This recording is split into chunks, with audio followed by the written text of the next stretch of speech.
The threat of more tariffs is looming. Chinese state media says the government will soon publish a blacklist of, quote, unreliable entities that could lead to sanctions against U.S. companies. And President Trump is considering a levy of about $2.4 billion on French products in response to a digital tax that would hit big U.S. tech companies. Joining us now to discuss all things trade-related, then, Jodi Schneider, Bloomberg senior international editor. Let's pull some of these stories together, Jodi. Why is China said to be preparing, then, this blacklist of unreliable entities? And what could it include? Well, that's right, Anna. We've seen from the Communist Party daily saying that this list could be sped up.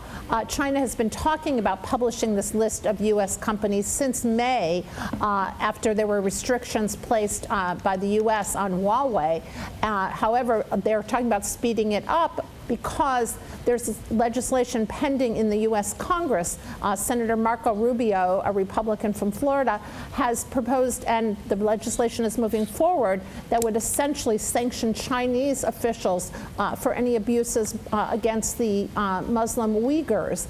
And so, and as you recall, last week, President Trump signed legislation that basically requires there to be an annual certification that Hong Kong is being given sufficient autonomy to justify the trading status the U.S. has, that special trading status the U.S. has with Hong Kong. So these kinds of things from the U.S. Congress apparently are putting pressure on China, and they're considering speeding up this list. We don't know what companies would be on it, but there's been a lot of scrutiny on FedEx, Federal Express, and one would imagine that that is a company that could be on such a list.